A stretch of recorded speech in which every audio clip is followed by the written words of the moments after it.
DMG academy में आप लोगों का स्वागत है। और आज जो रियल नंबर से रिलेटेड क्वेश्चंस करने वाले हैं। और ये क्वेश्चंस जो है इससे रिलेटेड जो थ्योरी है, रियल नंबर पर जो थ्योरी है उसका पार्ट ऑलरेडी हम सॉल्व कर चुके हैं और अब हम करने जा रहे हैं उस पर बेस्ड क्वेश्चन। तो देखो पहला क्वेश्चन क्या है, द एक्सपोनेंट ऑफ हमारे पास में क्या है, in the prime factorisation of 144 is, मतलब 144 का अगर हम प्राइम फैक्टराइजेशन अगर करते हैं तो प्राइम फैक्टराइजेशन करने पर 2 की पावर्स कितनी होगी ये बताना है हमको क्वेश्चन में। तो देखो अभी हम क्वेश्चन को जैसे सॉल्व करते हैं तो किस प्रकार से इसको हम सॉल्व कर सकते हैं। देखिए 144 है, क्या करना है आपको, 144 के निकाल लो फैक्टर, ठीक है। 2 से डिवाइड लगाएंगे, 2 से 1 जा हो गया और 2 2 जा 4 हो गया, फिर 2 से लगा दिया हमने तो 2 3 जा और ये 1 बच जाएगा और 2 6 जा 12, फिर से वापस से 2 चला जाएगा, 2 1 जा 2 और यहां पर हमारे पास में बच जाएगा 1, 2 8 जा 2 चला जाएगा 9 टाइम और 9 में 3 से 3 टाइम चला गया। ये आपको समझ में आ गया होगा कि क्या किया है ना।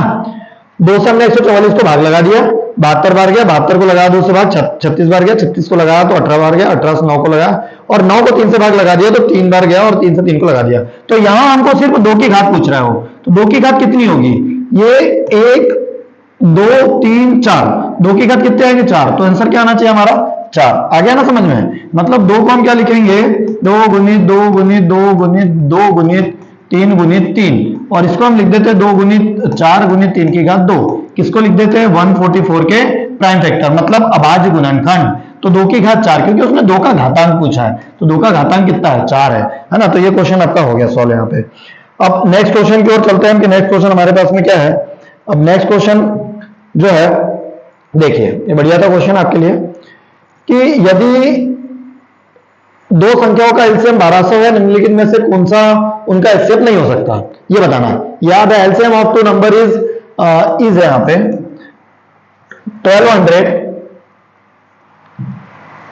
1200 which of the following can not be there HCF. मैं आपको एक बड़ी ऐसी बात बताता हूं कि यहां पे क्या याद रखना है, वो ये है कि अगर आपको कोई चीज एलसीएम देकर के रखी है तो जो एलसीएम नंबर होगा ना उसमें कोई भी नंबर जो आपका एचसीएफ आएगा उससे डिवाइड जाएगा ही जाएगा। क्या बोल रहा हूं मैं, समझ में आ रहा है क्या? मैं ये बोलना चाह रहा हूं कि एलसीएम में जो भी एचसीएफ आएगा उससे डिवाइड जाएगा ही जाएगा, पूर्ण रूप से भाग जाएगा, पूरी तरह से डिवाइड हो जाएगा बस। तो फिर 1200 को डिवाइड दे देकर देख लो, 600 से 200 बार में कट जाता है, ये 500 से नहीं कटता, ये आंसर हो गया है ना। कुछ करना ही नहीं है भाई, जो एचसीएफ आएगा मतलब एचसीएफ ये भी हो सकता है, ये भी हो सकता है, ये भी हो सकता है, कोड नहीं हो सकता, ओनली 500 नहीं हो सकता, 500 नहीं हो सकता। क्यों? क्योंकि 500 से 1200 में भाग नहीं जा रहा और मैं क्या कह रहा हूं कि एलसीएम में भाग जाना चाहिए, किससे, एचसीएफ से। बात समझ में आ गई? तो ऐसे ही चुटके बजाओ और आंसर लाओ, है ना। तो यहां पर बड़ा सिंपल सा आंसर था कि 500 से उसमें डिवाइड नहीं जा रहा तो ये आंसर हो गया। आगे हम बढ़ेंगे, यहां पर हमारे पास में नेक्स्ट क्वेश्चन क्या है, देखो भाई ये भी थोड़ा इंटरेस्टिंग क्वेश्चन है कि n इज इक्वल 2 की पावर 3 है, 3 की पावर 4 है, 5 की पावर 4 है, इंटू में 7 है, then the number of consecutive zeros in n where n is a natural number. मतलब क्या बोल रहा है वो, 2 की घात 3 है, 3 की घात 4 है, 5 की घात भी हमारे पास में कितनी है 4 है और गुने में 7 की घात मतलब गुने में 7 है। तो n में लगातार शून्य की संख्या, जहां n एक प्राकृत संख्या है, जहां n एक क्या है प्राकृत संख्या। इसका सिंपल सा फंडा है, इसका भी सिंपल है, वैसे जैसे पहले पुराना किया वैसे ही आपको बस छोटे छोटे फंडे सीखने और आसानी से आंसर लाना है। देखो यहां पे क्या लिखा है 2 की पावर 3 है, आपको कुछ नहीं करना है, जो भी दिया होगा ना, जो भी नंबर होगा उसमें से खाली 2 को और 5 को ढूंढो। 2 और 5 में पावर कितनी है 4, लेकिन कॉमन पावर देखना है हमको। तो 2 की पावर मैंने इसको 3 लिख दिया और 5 की पावर को मैं क्या ऐसा नहीं लिख सकता क्या, 3 मल्टीप्लाई 5 की पावर 1, अरे गुने में घाते जुड़ जाती है, 3 और 1 4, ये हो गया आपकी कॉमन पावर। ये मतलब आंसर क्या आ गया आपका 3, बस ऐसा तो करना है इनको। तो आपको ये पता, अब ये तो ट्रिक वाइज हो गया या बोल दो मेथड हो गई, बट क्वेश्चन में क्या पूछा रहा, क्वेश्चन में ये पूछा था आपको कि अगर इसको सॉल्व करते हो इस पूरे को तो आखिरी में जो भी आंसर आएगा, मान लो 1 2 3 5 6 0 0 आ रहा, तो उसमें शून्य की संख्या, लगातार शून्य की संख्या कितनी होगी, लगातार शून्य की संख्या कितनी होगी। तो इसमें जो है 3 है तो आंसर में 3 है, इसके लिए कितने शून्य आएंगे उसमें 3, ये है क्वेश्चन। मतलब इनका मल्टीप्लाई करने के बाद जो भी कोई आंसर आएगा उसमें लगातार कितने शून्य होंगे, तो लगातार 3 शून्य होंगे। ये हमको कैसे पता चला, ये एकदम सिंपल सी ट्रिक से पता चल गया। तो ये हो गया हमारे पास में आंसर इसका। है सिंपल मेथड अगर याद रखिए तो क्वेश्चन बड़े सिंपली बन जाता है। अब हम नेक्स्ट क्वेश्चन की ओर चलते हैं। नेक्स्ट क्वेश्चन क्या कह रहा है देखो। नेक्स्ट क्वेश्चन है कि the sum of the exponent of the prime factor in the prime factorisation of 196 is. मतलब हमको बताना है 196 के जो हम प्राइम फैक्टर करेंगे उसके जो भी फैक्टर आएंगे उनकी पावर का सम बताना है। पावर का सम, एक्सपोनेंट का सम बताना है। मतलब इसके गुणनखंड की घातों का सम बताना। देखो आखिरी में 6 दिख रहा, 2 से भाग लगा दिया। अब हमारे पास में क्या हो गया, 2 इनम 18 हो गया, बचा 1, 2 8 16 हो गया, 2 से भाग लगा दिया, 2 चौक 8 हो गया, बचा 1, 2 इनम। और आपको पता है ये 7 का जो है स्क्वायर होता है तो 1 हो गया। मतलब यहाँ 2 कितनी बार आया है, 2 टाइम, और 7 कितने टाइम आया, 7 टाइम। ये हो गया 2 की पावर 2 और ये हो गया 7 की पावर 2। इन दोनों का योग कितना हो गया, 2 और 2 4। ये हो गया आपका आंसर। क्वेश्चन देखने में बड़ा अजीब लग रहा है कि पूछा क्या है, लेकिन पूछा क्या है, घातांकों का योग पूछा है। गुणनखंड के घातांकों का योग, ये गुणनखंड है, उसके घातों का योग ये हो गया। ये घात है ना, तो घातों का योग ये हो गया। तो ऐसा सिंपल सा इसका। अब आगे हम बढ़े तो देखो ये वैसे क्वेश्चन इजी नहीं है ना, इसके पहले वाला या उसके पहले वाला क्वेश्चन इजी नहीं है। उसको सॉल्यूशन जो करने का तरीका वो इजी है, वो आपको समझना है कि उस टाइप का क्वेश्चन आएगा तो उसको किस टाइप से करना है। तो टाइप को याद रखना, आपको ये नहीं देखना है कि क्वेश्चन कैसा है, क्वेश्चन से कोई लेना देना नहीं है आपको। तो यहां पर हम नेक्स्ट क्वेश्चन की ओर बढ़ेंगे अब। तो नेक्स्ट क्वेश्चन हमारे पास में क्या है कि the number of decimal place after which the decimal expansion of the rational number 23 upon में 2 की power 2 into 5 will terminate is. ये बोल रहा है कि अगर इसको आप सॉल्व करते हो, क्या बोल रहा है, ये थोड़ा लेंथी क्वेश्चन है। अगर इसको आप सॉल्व करते हो तो दशमलव जो विस्तार है दशमलव के कितने भागों में, मतलब डेसिमल के, जैसे डेसिमल है, ये डेसिमल है, तो डेसिमल के कितने नंबर के बाद में ये टर्मिनेट हो जाएगा, मतलब खत्म हो जाएगा, आगे और नहीं बढ़ेगा। मतलब आप डिवाइड देते हो, कभी कभी आपने डिवाइड देके देखा होगा। देखो ये आपने 10 में डिवाइड देना है 3 से, क्या होगा, 3 टाइम गया, फिर 1 बचा, भाग नहीं जा रहा, 0 ले लिया आपने। यहाँ पर आपने क्या ले लिया, 0 ले लिया, पॉइंट ले लिया, पॉइंट का 0 लिया ना। अब 3 से वही टाइम जाएगा, फिर वापस से वही होगा 1, और ये ऐसा चलते रहेगा, होते रहेगा नहीं। तो ऐसा आपने देकर के रखा, तो ये नॉन टर्मिनेटिंग कहलाते हैं। ये क्या कहलाते हैं, नॉन टर्मिनेटिंग। पर क्वेश्चन में क्या बोल रहा है वो, क्वेश्चन में हमको ये बोल रहा है कि आप ये बताओ कि दशमलव के कितने नंबर के बाद टर्मिनेट हो जाएगा ये वाला नंबर। तो आपको क्या करना है, 23 को डिवाइड लगा दो 2 की पावर 2 मतलब 4 मल्टीप्लाई 5 मतलब 23 को डिवाइड लगा दो 20 से, तो क्या हो जाएगा, 23 को भाग लगा हमने 20 से एक बार भाग गया, बचा कितना, यहाँ पे 3 बचा।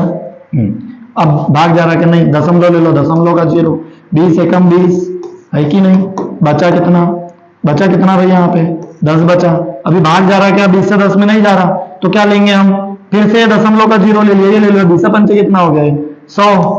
बोलो टर्मिनेट हुआ क्या, दशमलव प्रसार शांत हुआ क्या, हुआ। तो इसके आगे थोड़ी हल होगा, तो दशमलव के बाद में कितने नंबर है, ये 2। तो हमारा आंसर आ गया कि इसका आंसर कितना होगा, 2, है ना। दशमलव स्थानों की संख्या, दशमलव स्थानों की संख्या, प्लेस बताना है ना, the number of decimal place. तो ये खत्म कितने पर, 2 पर, कि 2 के बाद में शांत हो जाएगा, टर्मिनेट हो जाएगा। तो बात समझ में आ गई, है ना। थोड़ा सा उसमें कैलकुलेशन था अगर देखा जाए तो। अभी क्वेश्चन है, बढ़िया सा क्वेश्चन है, दिमाग लगाओ ना उसमें, कि if the LCM of a and 18, क्या बोल रहा है वो जो गिवन है ना, समझ लो पहले भैया कि a एंड 18 का एलसीएम देकर के रखा, कितना दिया है, a एंड 18 का जो एलसीएम है, एलसीएम क्या देकर के रखा है भैया, 36 देकर रखा है। और क्या दिया है, एचसीएफ ऑफ, हाँ इसी का एचसीएफ भी दिया है, a एंड 18 का ही क्या देकर के रखा है, एचसीएफ भी दिया है। कितना दिया है, 2 दिया है। कितना दिया है, 2। तो आपको वो बोल रहा है कि a की वैल्यू बताओ, ये इसकी वैल्यू बताओ, बोल रहा है ना। सिंपल सा आपको फॉर्मूला पता ही है कि एचसीएफ इंटू में एलसीएम इज इक्वल क्या होता है, a and b। a and b मतलब वहां पर नंबर होते हैं, कौन होते हैं, number, a and b, a and b। तो b की जगह पर यहाँ 18 दिया, मैंने यहाँ 18 लिख दिया a एंड b। एचसीएफ आपको पता है कितना दिया, 2 दिया है। एलसीएम कितना दिया, 36 दिया है। ये a इंटू में 18, ये मल्टीप्लाई का डिवाइड में ले आओ यहाँ पे, ये 18 गुने से कहाँ ले आया, भाग में, 18 का 18, 18 दूनी 36, 2 दूनी 4, क्या आया, ये का मान बोलो, आया 4, ये आ गया आंसर। तो ये क्वेश्चन आपका सॉल्व हो गया। ये याद रखिएगा, ऐसे वो घुमा फिरा कि कहीं भी कुछ भी देगा, ABC दे देगा, कभी इनकी वैल्यू पूछ लेगा, कभी कुछ भी कर सकता है, इधर उधर कर सकता है नंबरों को, तो आसानी से बन जाएगा, है ना, अगर आपको फॉर्मूला याद है तो। अब जैसे ये क्वेश्चन देखो, यहाँ पे भी सेम है क्वेश्चन, मेरे ख्याल से वही है, HCF दे करके रखा है और LCM ढूंढना है। तो वही हमारे पास में फॉर्मूला क्या है, HCF इंटू में LCM is equal A into B. अब यहाँ A और B की वैल्यू देकर के रखी, देखो A और B की वैल्यू देकर रखी है, कितनी देकर रखी है, ये इतनी देकर के रखी है, और क्या देकर के रखा है, HCF देकर रखा 13, ये HCF दिया है, तो LCM हमको ढूंढना है, बोल रहा हूँ क्या बता रहा है कि LCM बता दो, तो LCM ये रहने दो, ये इसको यहाँ लेकर के आ जाओ मल्टीप्लाई में, मल्टीप्लाई का डिवाइड में, ये आ गया। आपको पता होगा कि 13 का वर्ग 169 होता है ना, तो 13 से 13 ही बार में कटेगा, और फिर आप इसका अगर मल्टीप्लाई कर दो, LCM इज इक्वल, तो 13 कितना होता है 78, हासिल लगाए 7, और 13 दूनी 26 और 7 कितना हो गया 33, है ना, 13 6 78, 8 आ गया, कैरी हो गया 7 7, 13 2 जा 26, और उसमें 7 प्लस कर दिया 33, ये आंसर आ गया, है क्या है। तो ये हो गया हमारे पास में, समझ में आ रहा ना, ये फॉर्मूला है भैया, इसको याद रखो, यहां से प्रश्न आते रहते हैं, ठीक है। और क्वेश्चन बनाओ, बढ़िया फॉर्मूला लगाओ, क्वेश्चन बनाओ, LCM HCF आता है तो। नेक्स्ट क्वेश्चन को अगर हम देखते हैं, तो नेक्स्ट क्वेश्चन क्या है, देखो ये क्वेश्चन देखने में बहुत हार्ड लग रहा है ना, देखो कैसे होगा। A दिया है, चलो लिख लो A को, 2 की पावर 3 मल्टीप्लाई 3, B दिया है, लिखो B को 2 मल्टीप्लाई 3 मल्टीप्लाई 5, चलो ठीक है।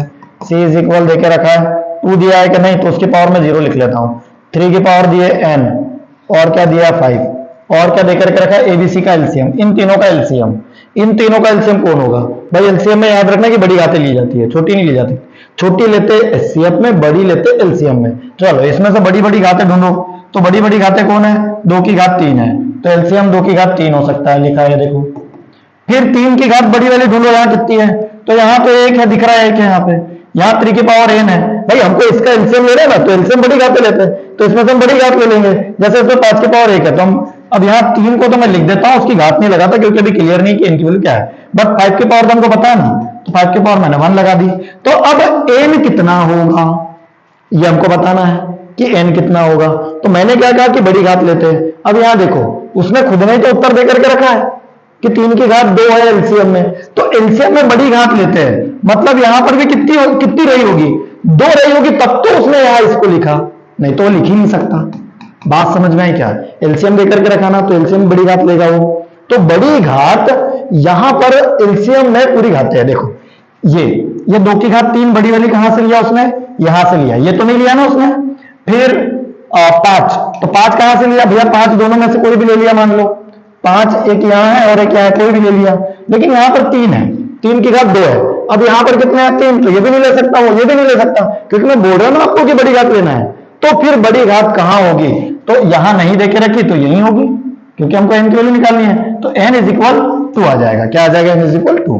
ये क्वेश्चन बहुत बढ़िया था, अगर आपको समझ में आया होगा तो बहुत बढ़िया था, वापस से अगर देखो समझ में नहीं आया हो तो, लेकिन क्वेश्चन बहुत इजी है, ट्रिकी है, इधर से उधर देखो और क्वेश्चन का आंसर लाओ, ये तो देखते से बन जाना था, है ना, देख करके बना लेते हैं। कैसे, देखो मैं बता रहा हूं फिर से, ये LCM दिया ना इन तीनों का, तो ये बड़ी घात ये ले ली, ये घात ले ली कहां से, 5 ले लिया, 5 ले लिया, ये ले लिया, 5 खत्म हो गया।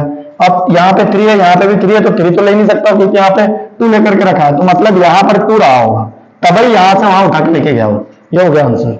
तो इतने आसानी से भी हो सकता है अगर कोई क्वेश्चन आपको ऐसा देख करके रखा हो तो।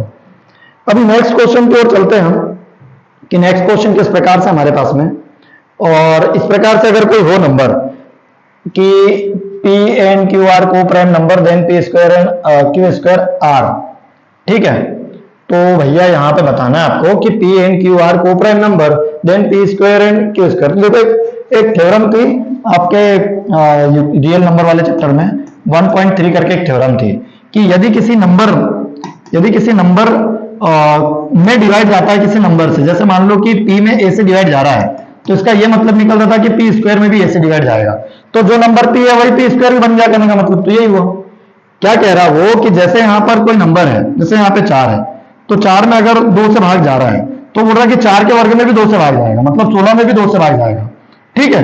तो इसका क्या मतलब हुआ, बात तो एक ही निकल गई, तो जो यहां पर लिखा है वही हमारा आंसर हो जाएगा, मतलब सहभाज्य होगा, को प्राइम होगा, है ना।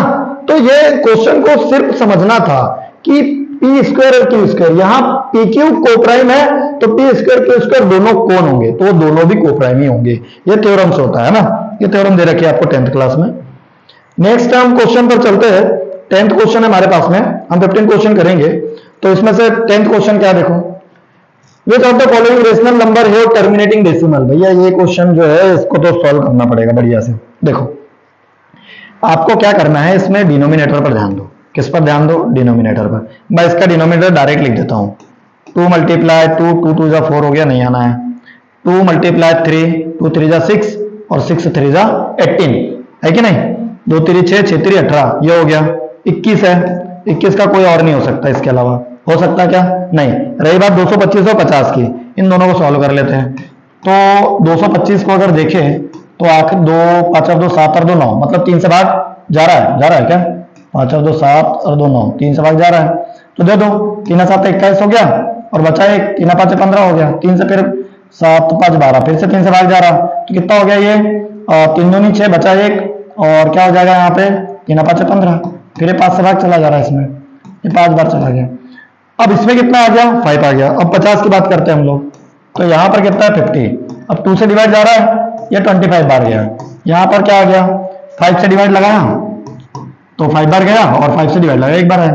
तो जिसमें 2 और 5 शामिल हो उसका दशमलव प्रसार शांत होता है।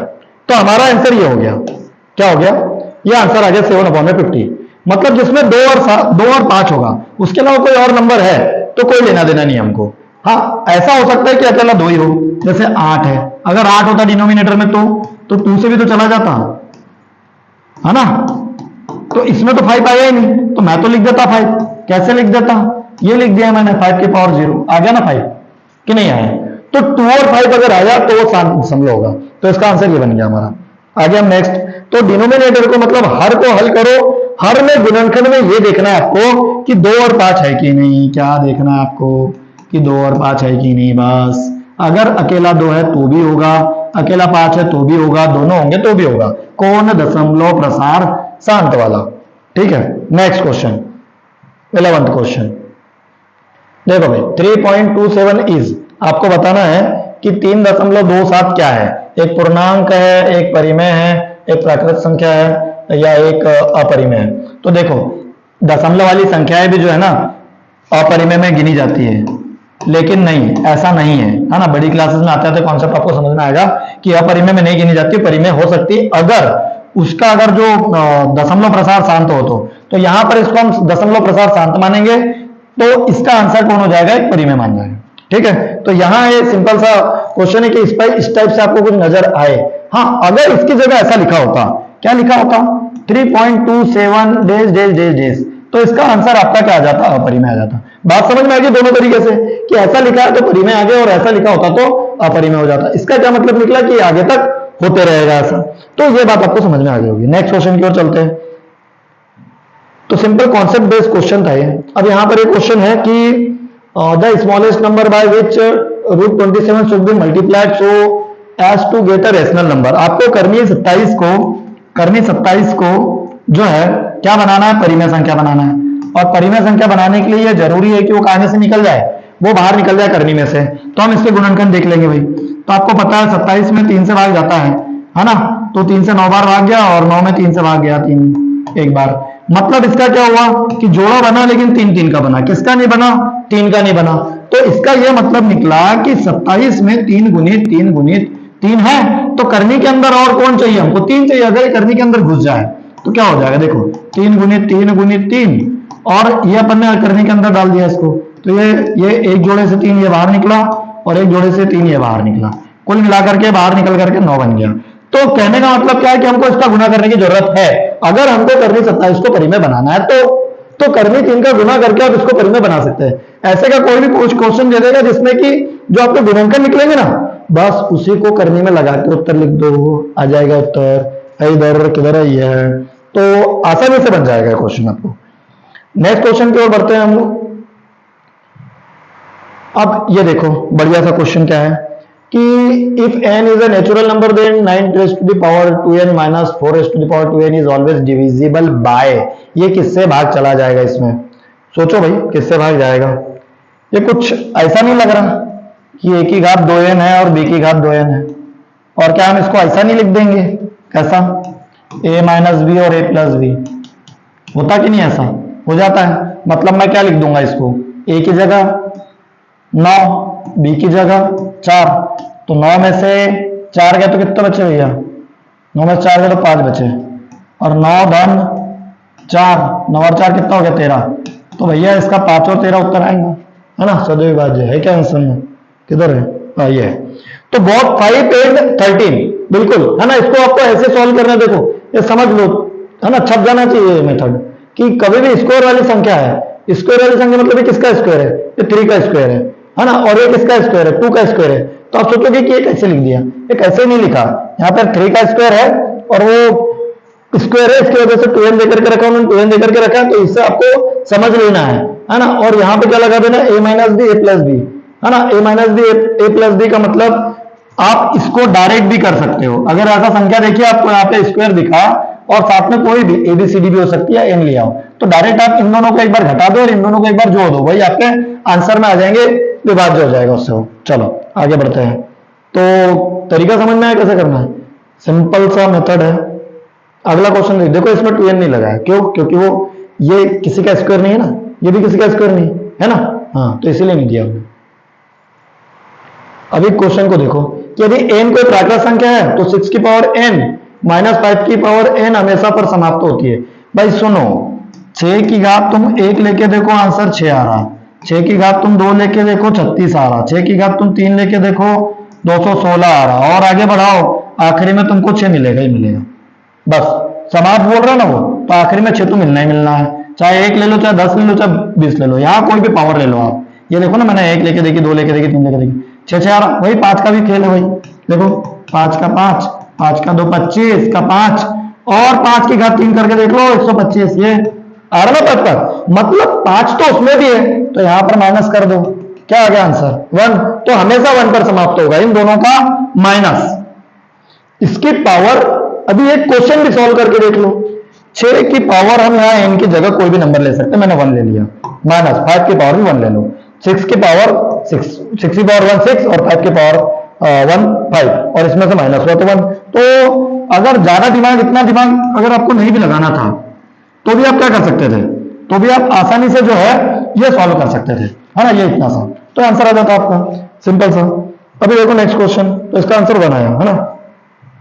नेक्स्ट क्वेश्चन हमारे पास में 15 क्वेश्चन है कि the LCM and HCF of 2 rational numbers are equal then the numbers must be, है ना? क्या बोल रहा है? LCM and HCF of 2 rational numbers are equal then the numbers must be. क्या होंगे भाई नंबर, है ना? इसका हिंदी नहीं है, देखो क्या बोल रहा है क्वेश्चन, समझो कि अगर कोई दो संख्याएं है जिसका एलसीएम और एचसीएफ दोनों क्या है, बोल रहा है वो सेम है, इक्वल है, ठीक है? तो वो संख्या कैसी होगी? तो संख्याएं कैसी होगी? तो याद रखिए कि एलसीएम और एचसीएफ अगर दोनों बराबर है ना, वैसे एलसीएम इससे बराबर नहीं होगा, एलसीएम ज्यादा आता है, एलसीएम ज्यादा आता है, एचसीएफ कम आता है, लेकिन दोनों बराबर है। इसका क्या मतलब है? इसका ये मतलब है कि वो संख्याएं भी सेम ही होगी, दोनों सेम ही होंगी संख्याएं, नहीं तो अलग अलग आता आंसर, तो है ना? तो अगर संख्या जैसे देखो ये 2 है और ये 3 है, तो 2 और 3 दोनों संख्या अलग अलग है ना, तो इसका एलसीएम अलग आएगा, एचसीएफ अलग आएगा। एलसीएम क्या आ गया इसका? ये 6 आ गया। एचसीएफ क्या आया? तो 2 के फैक्टर क्या निकले? 1 मल्टीप्लाई 2। 3 के फैक्टर क्या निकले? 1 मल्टीप्लाई 3, तो इसका एचसीएफ 1 आया। तो अब ये दोनों बराबर हुए क्या? ये देखो एचसीएफ क्या आया? 1 आया, एलसीएम क्या आया? 6 आया, पर वो बोल रहा है कि एलसीएम और एचसीएफ दोनों बराबर होने चाहिए, तो एलसीएम एचसीएफ बराबर होने चाहिए, मतलब वो संख्याओं को भी बराबर होना चाहिए। तो आई होप आपको समझ में आ गया होगा कि इसका आंसर इक्वल आना चाहिए, है ना? तो इस प्रकार से आपके पास में क्वेश्चंस थे, आप सभी क्वेश्चंस की अच्छे से प्रैक्टिस कर लेंगे। और इसके बाद में अब हमारे पास में जो सेकेंड होगा पॉलिनोमियल, बहुपद वाले टॉपिक को हम सॉल्व करेंगे, उसकी थ्योरी पढ़ेंगे और फिर उस पर क्वेश्चंस करेंगे। इन क्वेश्चंस को आप पढ़े, और अगर आपके पास में कोई क्वेश्चन हो तो आप इस नंबर पर क्वेश्चंस को व्हाट्सएप कर सकते हैं, है ना? इस नंबर पर आप क्वेश्चन को व्हाट्सएप कर सकते हैं। ओके।